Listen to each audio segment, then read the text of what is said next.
sou o professor Arnaldo Aguiar, esse é o canal Arnaldo ADM e hoje nós estamos conversando com o comandante Guerra, Carlos Alberto Guerra. É um grande profissional da administração, da engenharia também, né? Sua formação inicial é da engenharia. E nós vamos falar sobre empreendedorismo, vamos falar sobre administração, sobre gestão de carreira, vamos falar sobre uma série de coisas que esse assunto contempla. Então, comandante Guerra, seja muito bem-vindo ao nosso canal. Fique à vontade para falar com nossos espectadores. Bom dia a todos.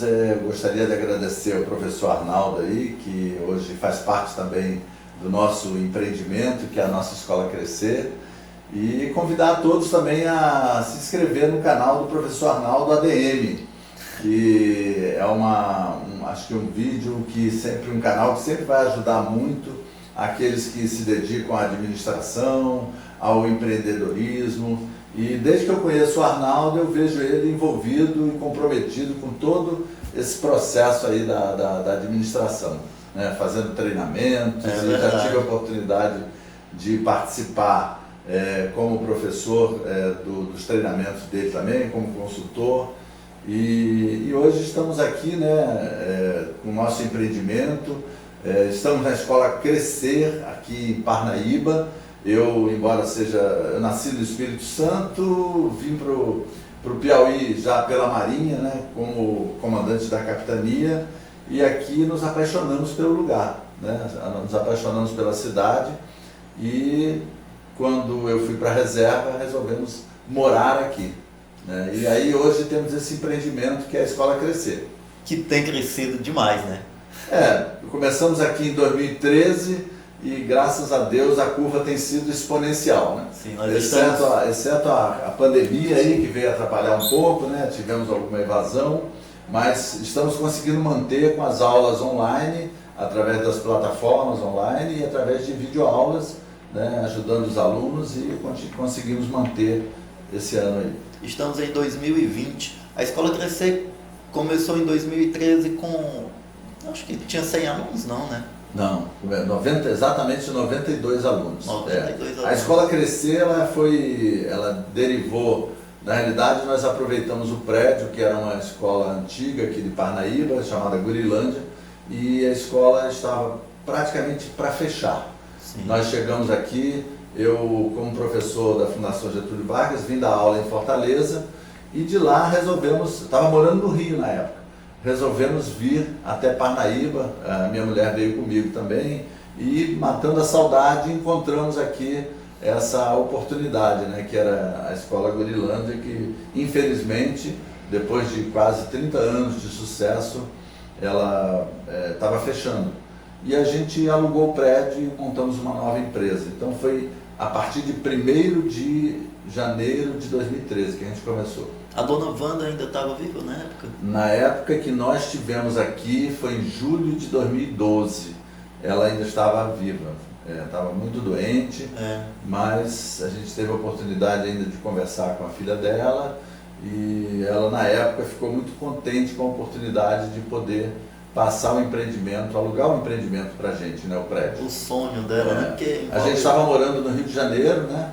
E também já estávamos cansados, porque eu dirigi uma empresa de seguros no Rio. Depois que eu saí da Marinha, participei de vários empreendimentos. A barba cresceu? A barba cresceu. Inclusive, a primeira vez que eu vim para Parnaíba, a gente estava com o sonho de montar um ateliê de pintura, porque eu também faço telas, pinto telas, etc. E nas horas vagas, né? Sim. Desde a época da Marinha ainda. E fiz algumas exposições, etc. Falei, então vamos para Parnaíba, lá vamos alugar uma casa e vou montar um ateliê. E durante 6 meses eu fiz isso, até que surgiu uma nova oportunidade de trabalho aí também, me chamaram, e aí a gente veio trazendo o sonho de pintura com o sonho de empreendimento. Que ótimo. Comandante, a gente deu uma atropelada aqui um pouco no script, mas a gente volta. Não, isso aí Como é que foi o início de sua vida? Lá no Espírito Santo, você era uma criança urbana, era criança do campo, como foi? Não, na realidade eu sou descendente de imigrantes italianos, né? Sim. Família Guerra, Montebello, Avantini e Zacchè. Tudo italiano, né? Tudo boa da gente, né? Ah, E aí, boa gente. E aí eu era uma criança, eu nasci na roça praticamente, né? A gente morava numa fazenda, não tinha energia, não tinha nada. E nasci de parteira, meu pai trabalhava na fazenda e eu muito cedo comecei também a trabalhar na fazenda, entendeu? fazenda própria? Fazenda do meu avô. Sim. Então, meu avô que era o italiano, que realmente veio da Itália, meu pai já era filho. E naquela época o pai dava um pedacinho de terra para cada filho e deixava eles trabalhando, fazia uma espécie de parceria com os filhos, né? Sim. Então, às vezes tinha uma certa exploração também, né? Mas a minha infância foi muito feliz, gostei muito do que eu vivi lá, mas sempre trabalhei. A partir dos 8 anos, eu digo que meu primeiro presente foi uma enxada, entendeu? E trabalhamos muito, até que meu pai estava cansado daquela vida na roça, e a situação muito complicada, com seca e dificuldade de plantar, ele resolveu vir para o Rio de Janeiro. Perfeito. E como foi o seu período de estudo? Já começou a estudar ainda na fazenda? Na fazenda, a escola mais próxima ficava a quase 20 quilômetros. E eu, com 8 anos, eu já comecei bem tarde, né? Ia para a escola a pé, todos os dias, andava, subia uma montanha, descia o outro lado, não sei o quê, e fiz lá a primeira série, né? Mas quando eu fui, a minha mãe, mesmo com toda a dificuldade, ela me ensinou a escrever. Mas esses 20 quilômetros o senhor corria diariamente? Diariamente, a pé. Jesus! Fazia, subia lá E era muito complicado, né? Pra gente ir à escola, era assim... Mas como era um atletazinho, então não tinha muito problema. Para criança tudo é brincadeira, né? Tudo é folia. Foi assim um período... Mas eu me lembro assim com muito, apesar da dificuldade. A molecada toda, a gurizada toda. Eu ia sempre com alguns amigos também, entendeu? A gente ia brincando e... Enfim, era divertido também. Não tenho o que reclamar da minha infância, não. O sol também não era tão... Só atrasou um pouco os meus estudos, né? Porque quando eu vim para o Rio de Janeiro, eu tive que fazer de novo a primeira série, a segunda, a terceira, e na época eu recorri a professoras particulares para poder tentar recuperar o tempo perdido. A mudança do Espírito Santo para o Rio, a que se deveu? Aquilo que eu falei logo no início, a dificuldade na roça estava muito difícil. O meu sonho lá era, o papai sempre me incutiu que eu faria engenharia agronômica, né? Porque eu trabalhava na roça, tinha fazenda, não sei o quê. E aí vim para cá também com esse sonho. E eu vi na escola a oportunidade de eu mudar de vida. Eu comecei a perceber que era através do conhecimento que eu tinha que mudar. O seu filho único? Não, tenho mais 2 irmãos, os 2 estão no Rio de Janeiro. Sim. Um é da TOTUS, o outro já está aposentado, foi da Saint-Gobain, aquela empresa de fabricação de tubos Barbará, antigamente, né? E está muito bem, ele tem grande conhecimento dessa área. Que também atravessaram essas mesmas situações. Vieram na mesma situação. Eu sou o mais velho, né? Hoje com 66 anos, e nós temos uma diferença de 5 anos cada um, mas todos estão bem, graças a Deus. E no Rio, o papai veio para trabalhar numa fábrica. Trabalhou um bom tempo numa fábrica, e aí eu comecei a estudar, e um dia, de repente, eu conheci uma pessoa, quer dizer, meu pai foi prestar um serviço para uma pessoa que era da Marinha. Aí meu sonho de ser engenheiro agronômico mudou para a Marinha. Sim. Conhecia como seria a vida na Marinha, etc. E realmente me encantou. Aí eu me dediquei, né? Vi que eu tinha que estudar muito, não podíamos pagar um cursinho particular para entrar, né? E eu me dediquei de corpo e alma. Né? E aí o seu sonho inicial era ser fuzileiro naval, ou era só entrar na Marinha e conhecer o mundo? Não, eu acho que assim que eu conheci a Marinha, né, ou seja, que na realidade foi um comandante da Marinha que papai prestou serviço e ele me falava muito da Marinha com entusiasmo. Tanto é que um dos sonhos que eu tenho hoje na vida é incentivar esses jovens a entrar para a Marinha também, tá certo? Quando eu vejo um garoto de 16 anos, cara, vamos estudar para a Marinha, já está na época de fazer prova para a Marinha, você está no 9º ano, é agora, entra para o Colégio Naval, entendeu? Sim. Então, na época, eu não sabia muito essa diferença, né, de carreira, tinha escola de aprendiz, mas ele falou, olha, entra para o Colégio Naval que você vai ser oficial, tá certo? Então, você já começa a carreira como oficial e será muito mais fácil, né? A prova é muito complicada, é difícil, né? A concorrência é muito grande, tanto é que eu fiz 2 vezes. Fiz a primeira vez, não passei, mas foi assim um aprendizado muito grande e passando para a segunda aí, em 1972 eu estava entrando para a Marinha, Colégio Naval. Ótimo. E como foi a sua carreira lá na academia? O seu primeiro embarque num navio, aquela imensidão, quando vê um navio, que a gente tem uma ideia, quem não tem o hábito de marítimo, né? A gente vê um barco, a gente vê a distância e a gente olha como é grande, mas quando a gente vê ele aqui de perto, o olho não alcança um lado e o outro. Como foi esse primeiro embarque? Foi assim o primeiro embarque foi uma emoção muito grande. A primeira ida para o Colégio Naval foi assim uma coisa impactante na minha vida, que eu nunca imaginei, né? A gente tem até o trote, naquela época tinha bastante trote. Sim. Mas isso também não impediu, porque o sonho era muito grande. Na primeira semana, a gente fica assim muito impactado, né? Eu me lembro que eu escrevi uma carta para minha mãe dizendo que estava prestes a desistir por causa do trote, mas graças a Deus superei. E aí o primeiro embarque foi assim no cruzador Tamandaré. Eu me lembro que ele chegou na Baía de Angra dos Reis, na época a Marinha tinha os cruzadores ainda, era Barroso, Tamandaré, e ele chegou na Baía de Angra e a gente embarcou lá num dia para fazer uma viagem pelo Nordeste, não sei o quê. Foi assim uma experiência muito grande, porque um cruzador é muito grande, né? Apesar de ser um navio antigo da Segunda Guerra Mundial, mas era um navio que você se perdia lá dentro, entendeu?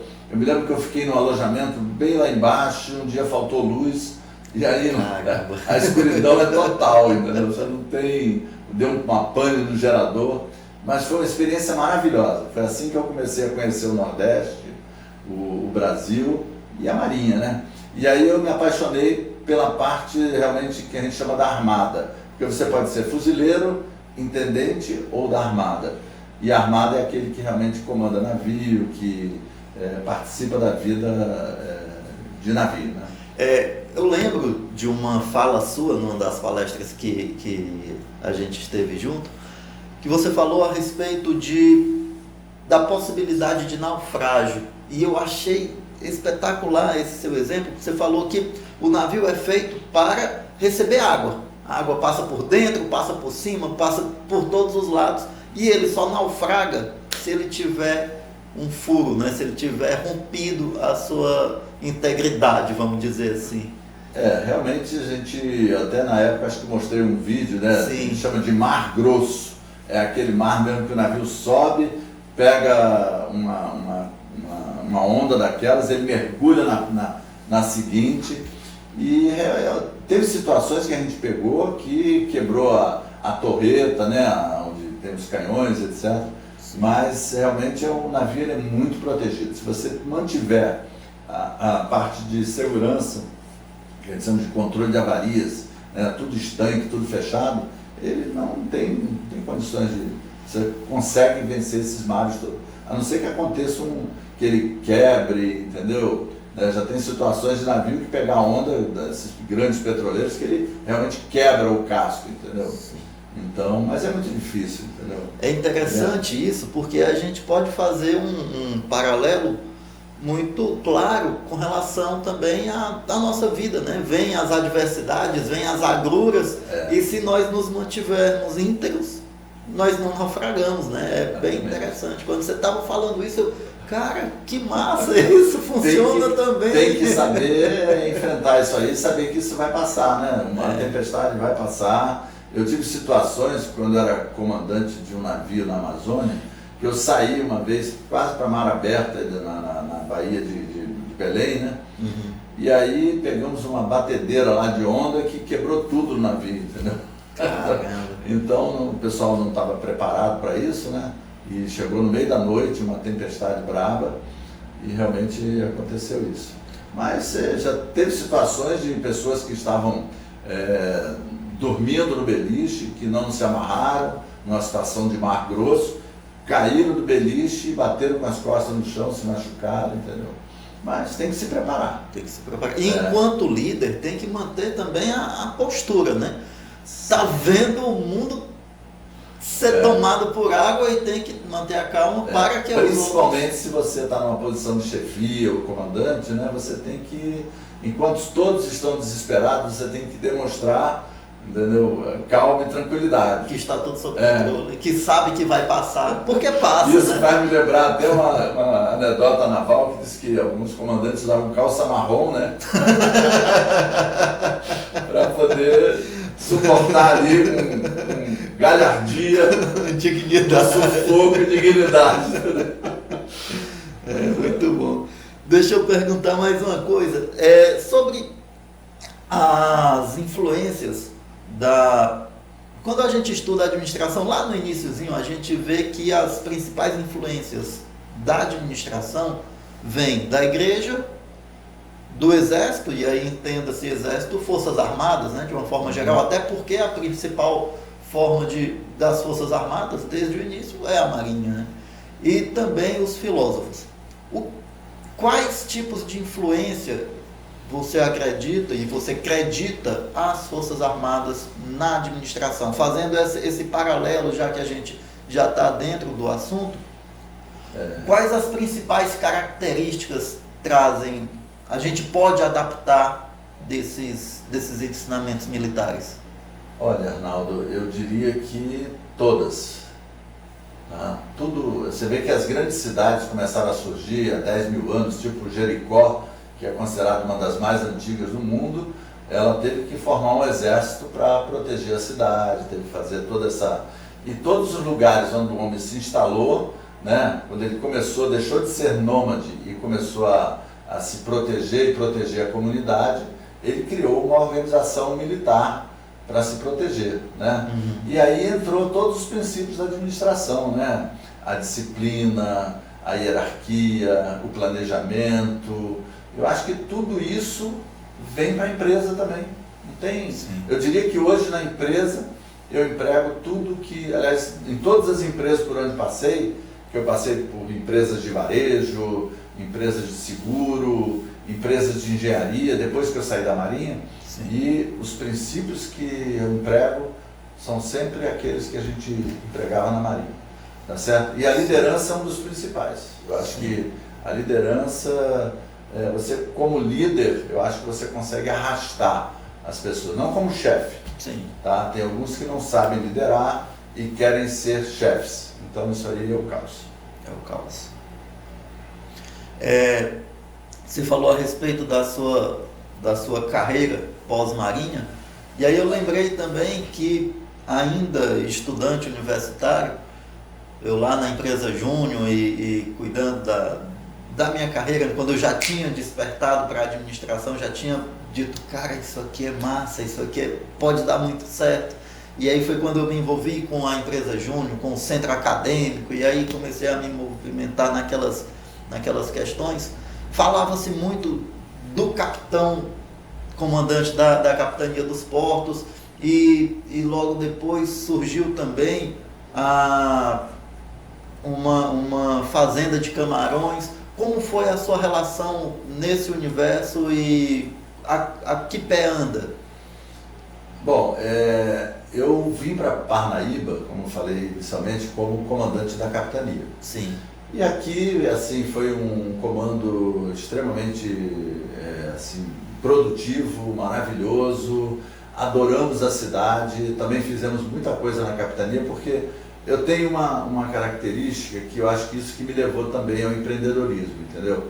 Acho que você nasce com aquela vontade de fazer as coisas, e eu me lembro que na época eu peguei uma capitania assim completamente da década de 60, estava totalmente bem antiga, e eu vi a oportunidade da gente transformar essa capitania. Então eu diria que eu passei 2 anos da minha vida na capitania fazendo obras, entendeu? Então, transformando tudo, alterando, enfim, fazendo várias atividades, várias coisas que pudessem melhorar a vida não só produtiva da capitania, para atender ao público, sim, como também atender à comunidade interna, aos nossos militares, entendeu? Porque eu acho que uma das coisas que a gente aprende na vida militar também é a cuidar das pessoas que, por exemplo, você como comandante de navio, você tem que ter a sua tripulação na mão. Sim. Né? E aí me lembra uma frase de Sun Tzu, entendeu? Que ele dizia que se você cuidar dos seus soldados como filhos queridos, ele sublime queridos, eles darão a vida por você, entendeu? Sun Tzu da arte da guerra, né? Da arte da guerra. E eu diria que na empresa, e hoje tenho como lema isso, cuide bem dos seus colaboradores, dos seus funcionários, que eles cuidarão da sua empresa. Tá certo? Isso valeu para o varejo também.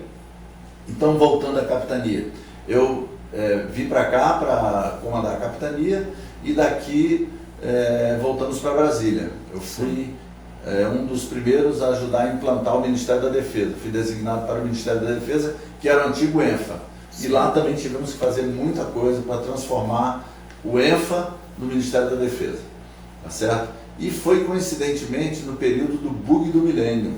Sim. Né? Era 99, 2000, o mundo ia acabar, você ia perder o seu dinheiro no banco. Era a outra pergunta que eu ia fazer, e aí o senhor se envolveu com aquele planejamento todo do bug, né? Do bug, exatamente. Nós formamos um grupo de trabalho no Ministério da Defesa, um pessoal da Aeronáutica, da Marinha, do Exército, e a gente fez um link com todos os ministérios e preparamos o Plano Nacional de Contingência do bug do milênio. Quando chegou no final de novembro, o ministro da Defesa foi convidado, na época, para ir aos Estados Unidos para apresentar o plano no Pentágono.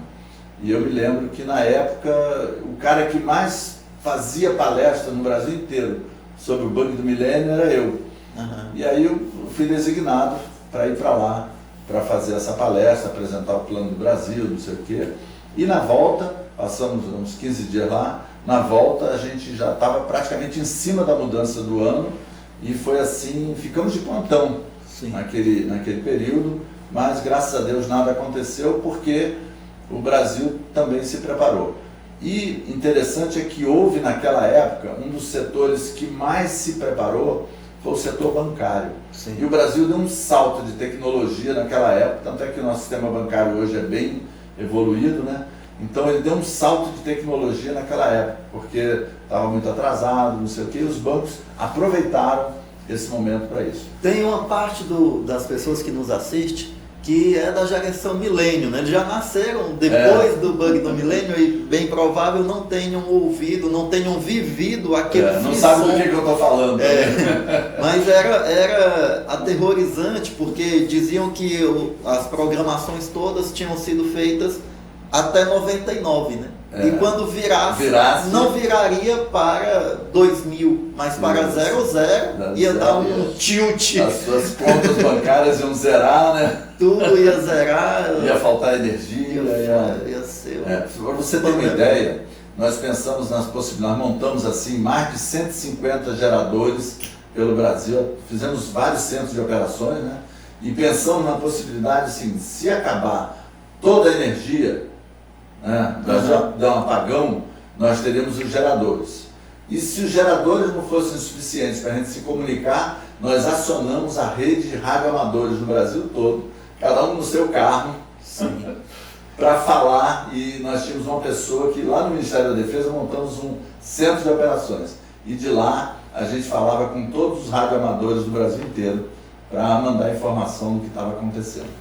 Interessante, eu lembrei agora que Isso aí eu estava na faculdade, né? Aquela pujança de juventude, e a gente ia para a praia no Réveillon com os amigos, e um dos amigos nossos preferiu não sair de casa porque ele ia ficar na frente do computador para ver o mundo da Tilt. Eu vou assistir o bug do computador e eu vou ficar lá, e na hora que der problema eu quero estar lá. E foi muito interessante tudo isso. A gente, não, então eu vou ver o bug lá faltando luz, não tendo fogos, e cada um fazia um plano cada vez mais. No centro de operações a gente acompanhou na época pelo Google Earth, né? Sim. A gente foi vendo o que estava acontecendo lá, não sei o quê, e tivemos coisas poucas na época, né? Faltou energia na África, e aí virou o mundo na Austrália, a gente, opa, deu tudo certo, não sei o quê, e a gente foi acompanhando até chegar ao Brasil.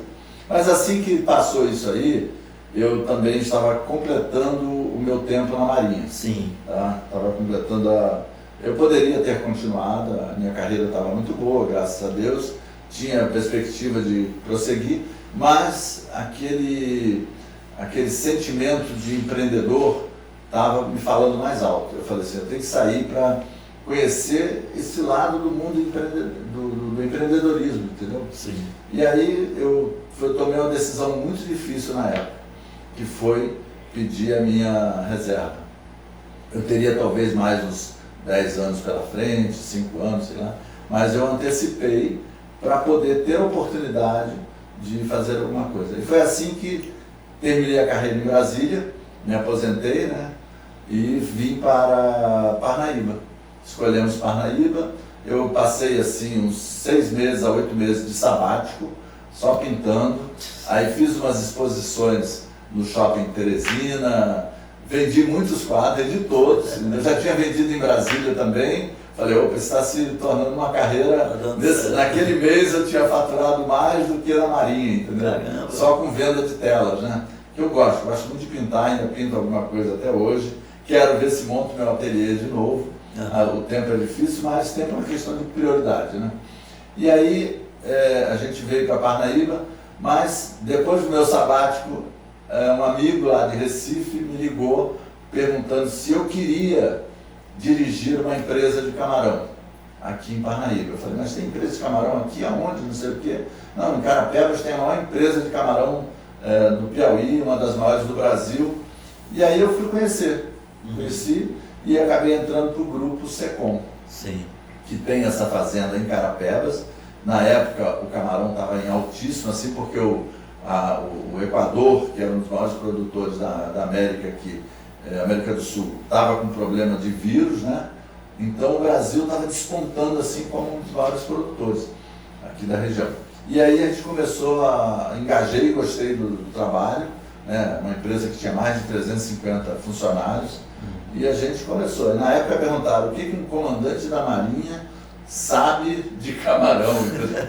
Até então eu gostava de comer, mas eu falei, tem que pessoas são pessoas em todo lugar, né? Então, e aí entra aqueles princípios que você falou, os princípios da carreira militar, né? Como liderança, disciplina, hierarquia, enfim, a inteligência emocional, tudo isso entrou de novo e a gente assumiu. E na época a empresa estava exportando muito para Europa, né, Estados Unidos, principalmente Espanha também, que era o nosso principal comprador. O foco era exportação. Só que houve um problema de câmbio, começou a desvalorizar, etc. E aí a gente resolveu, quer dizer, a diretoria lá em Recife, resolveu mudar o foco para o mercado interno.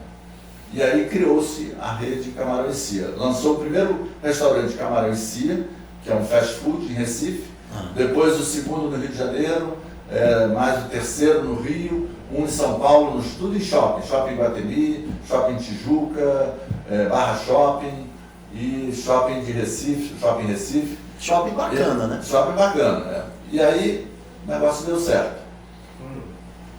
Com isso, eu logo depois fui para Recife.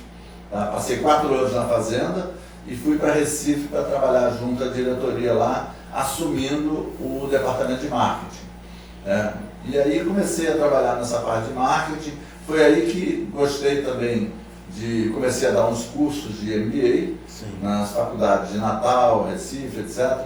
E depois acabou que eu fui parar na FGV também, através de amigos que viram que realmente tinha potencial para isso, devido a esse trabalho que eu tinha executado em empresa. Sim. E aí comecei a dar aula também na FGV. Mas foi assim que eu passei da vida militar para a vida empresarial. Executiva e acadêmica também. Né? Também, né? Comandante, eu vou me permitir pegar uma cola aqui do celular de uma das perguntas que eu tinha elaborado para a gente ir pautando item a item. Observando a metodologia dos treinamentos militares, é notório a ênfase em 3 pontos fundamentais. Atento planejamento das tarefas antes da execução dos trabalhos, fazer uso dos recursos disponíveis para executar a missão indicada, sem esperar a situação ideal ou o momento perfeito, e constante cuidado com o pessoal. Eu passei pelo tiro de guerra, foi uma experiência muito breve, né? Foram ali 10 meses talvez. Foi um período que me encantou a vida militar e deu para perceber esses itens também. E aí eu destaco que isso também foi na época que eu estava entrando na faculdade e me chamava a atenção essas histórias de planejamento e tudo isso. Também conversando com outros militares, sempre enfatizam essas características para a vida de uma forma geral. Que se todos colocassem, implementassem isso nas suas vidas, seria muito mais tranquilo. Desses 3 itens, o que você acredita ser de maior sucesso, que traz mais tranquilidade na vida profissional? Bom, Arnaldo, eu acho que planejamento é fundamental, né? Planejamento é básico, o homem planeja desde que saía para caçar e deixava a mulher em casa, né? Então, você vai atravessar uma rua, você tem que planejar também como vai fazer, né? Tudo eu diria que é um projeto, né? Deixava a mulher na caverna. Pois é, planejamento é básico, né? Escassez de recursos também faz parte da nossa vida, você nunca tem o que você precisa o tempo todo, né? É uma constante. É uma constante que você tem que saber lidar, né? Agora, não adianta planejamento, não adianta você ter recurso se você não tem uma equipe na sua mão, tá certo? Então, para mim, o fator humano é o principal dos 3, entendeu? Se não adianta você ter navios maravilhosos, não adianta você ter canhões maravilhosos, mísseis, tanques, se você não tem gente que saiba operar e que esteja na sua mão, né, que você possa liderar. Então, o fator liderança nesse momento e o pessoal, né? Então, dos 3, eu diria que eu acredito a você ter uma boa equipe é o que vai te garantir o sucesso, tá certo? Não adianta você ter recurso, não adianta você ter planejamento se você não tem quem execute. E aí o conceito de boa equipe é interessante porque vai variar também da missão da empresa, né? Sim, mas normalmente quem executa são pessoas. Sim. Né? Sim. São pessoas, né? Que seja 1, 2, 3, 10, 50, um navio, muitas vezes tem, por exemplo, um porta-aviões tem 2 mil homens, 2 mil militares, entendeu?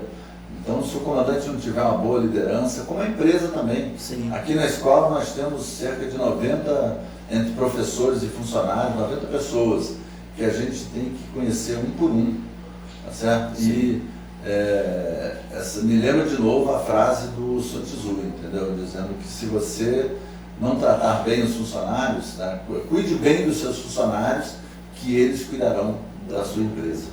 Porque eu me lembro do varejo, voltando ao varejo, né, eu trabalhei no Camarão em Cia, no Camarada também, e lá você tem os donos, tem os diretores, tem os chefes de cozinha, mas quem está lá na frente que atende ao cliente? Quem está no balcão? Quem é que está na mesa atendendo ao cliente? Então, na realidade, essa pirâmide da liderança tem que ser invertida, né? O valor todo tem que estar lá na ponta da linha, execução. que é ele que vai representar a empresa. Se ele fizer uma besteira, vai refletir lá na diretoria, entendeu? Então tem que ter a equipe na mão, e você só consegue ter a equipe na mão se você cuidar bem dessa equipe. O que eu estava querendo referenciar é que também não basta ter uma excelente equipe se a liderança não souber trabalhá-la, né? Porque pode perder os potenciais. Isso às vezes acontece, você tem uma excelente equipe, e aí tinha um líder que comandava aquela equipe, né, que tinha capacidade de liderança, etc., e troca essa pessoa, vem uma outra pessoa. É muito comum nas Forças Armadas, porque nós, a cada 2 anos, normalmente mudamos de função. Para a gente até conhecer toda a Marinha, e às vezes você tem um bom comandante que tem liderança sobre aquela equipe, muda para outro que às vezes não consegue liderar, e aí é o caos. E isso acontece muito. Acontece na empresa também, acontece nas empresas que mudam de diretores, etc. Então é um fator crítico aí, pessoal. Lembrando aqui também sobre a nossa experiência lá no LED Extreme, foi grata lembrança. Uma grata lembrança, foi ótimo. O evento, nós tivemos 2 edições do LED Extreme, a terceira a gente não pôde executar de fato por uma questão pessoal, né? Foi quando a gente passou por aquela situação do Murilo, meu filho, que acabou voltando pro pai, e aí realmente não teve como dar continuidade com aquilo. Chegou 2020, e 2020 também veio trazendo a pandemia, e novos projetos estão aí. O canal é um exemplo de um novo projeto, e tem outros projetos para chegarem aí com a chegada de 2021. Mas sim, você esteve lá palestrando conosco e foi muito bom, foi realmente muito aprendizado. E eu lembro de uma das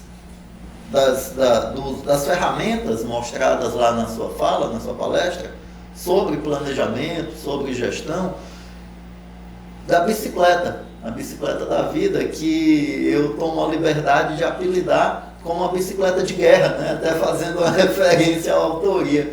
Eu queria que você falasse um pouco sobre a bicicleta, e aí já pedindo para falar sobre a bicicleta, eu já peço permissão para usar essa ferramenta nos cursos que eu ministrar doravante sobre planejamento, porque eu acho aquilo ali muito, muito efetivo. Uma forma muito prática, muito didática de se falar sobre todos os itens que compõem a bicicleta de guerra, dita por mim agora.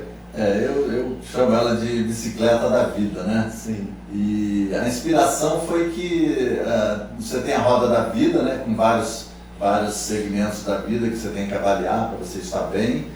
E eu coloquei três setores, né? Cada um representa uma roda traseira, a roda dianteira e a sua mente aqui funcionando, né? Conduzindo essas rodas aí, e através disso aí você pode fazer uma avaliação. É inspirado também por uma contribuição do Einstein. Einstein, exatamente. Ele dizia, tem até um slide da nossa palestra, que ele dizia o seguinte, que a vida é como andar de bicicleta. Para estar em equilíbrio, é preciso estar sempre em movimento.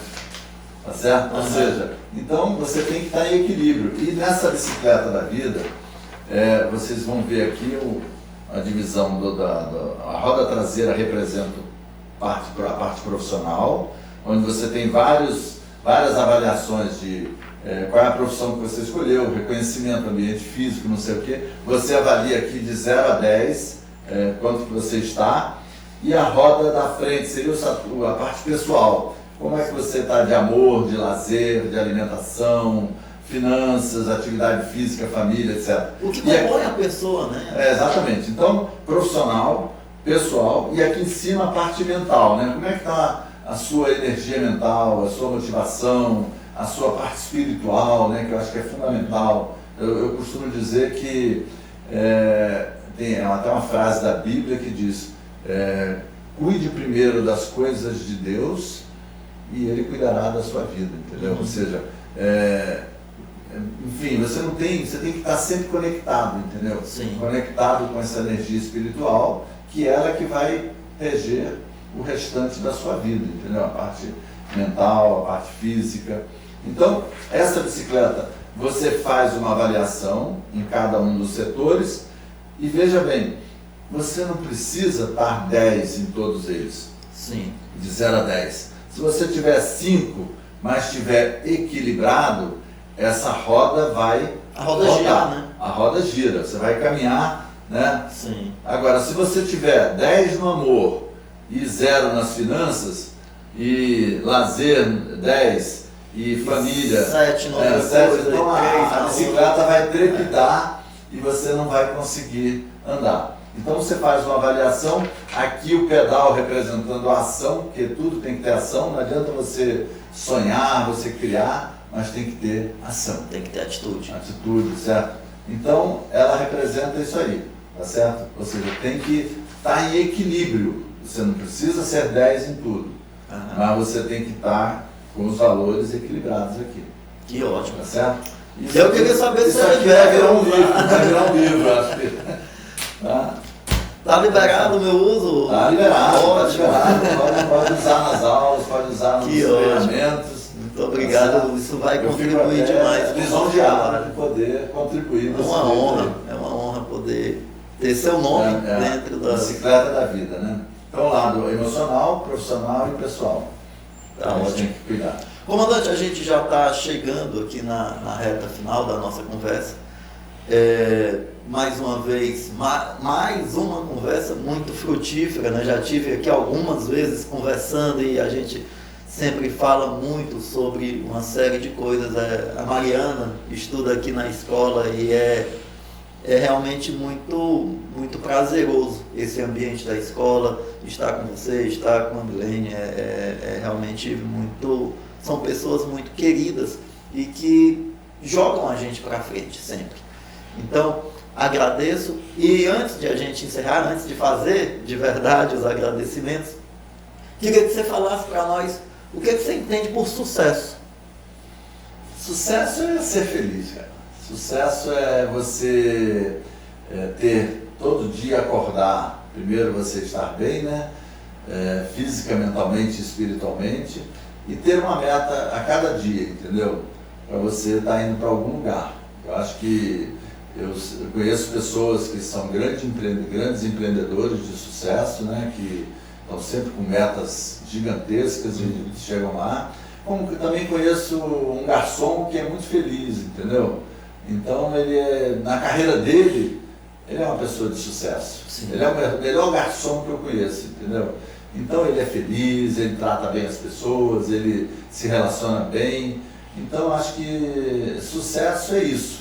É você fazer alguma coisa que te deixe feliz. Ótimo. Tá certo? Não importa o tamanho do seu empreendimento, né? Mas que te deixe feliz, principalmente espiritualmente. Que ótimo. E a mensagem que eu posso deixar é essa: cuide do lado espiritual, que Deus cuidará do resto para você. Aqueles que acreditam, Deus, a energia cósmica, entendeu? E muito cuidado com aquilo que você deseja, né? Porque os teus pensamentos, os teus sonhos vão se realizar. Tem força, né? Portanto, é melhor que você pense em coisas boas, né? Sim. Então, eu tenho exemplo de um sonho que durou 26 anos e que eu realizei, entendeu? Olha, durante 26 anos eu tinha aquele sonho e ele acabou se realizando esse ano. Então é o poder do sonho, o poder de você estar mentalizando aquilo. E também agindo, né? Sim, pedala a bicicleta aqui. Não adianta ficar só, eu vou conseguir, eu vou conseguir. Eu digo que é o sonho acordado, sonho dormindo. Sonho de pé no chão, sonho de atitude. E aí, mais uma vez, eu agradeço demais toda a atenção, todo o carinho, todo o respeito, toda a dignidade com que sempre somos atendidos. Agradeço também pela bicicleta, que você me dá uma carona agora. Aproveite antes de bicicleta que faz bem. Mas olha, Arnaldo, eu te agradeço também aí essa oportunidade de estar no seu canal aí. Agradeço aqueles que vão assistir a esse vídeo, que vão participar. Eu espero realmente ter contribuído com o canal ADM aí. Por favor, se inscrevam. Canal Professor Arnaldo ADM, tá? Ótimo. E ajudem aquelas pessoas que estão precisando muitas vezes de uma mensagem. Porque para muita gente talvez seja muito comum o que a gente fala, mas para alguns vai tocar profundamente e isso é que é importante. Eu te agradeço muito, Arnaldo. Oxe.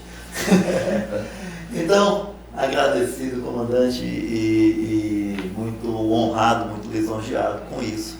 Agradeço também a você que está nos acompanhando até agora, como o comandante falou também, convido a você, aqui embaixo tem um botãozinho vermelho, inscreva-se, você se inscreve aí, você compartilha, manda para pessoas que você acredita que esse vídeo vai ajudar, vai somar, e você assim também nos ajuda no crescimento do nosso canal. Agradeço ao Gilvan, que faz o trabalho de captação de imagem, som, de edição.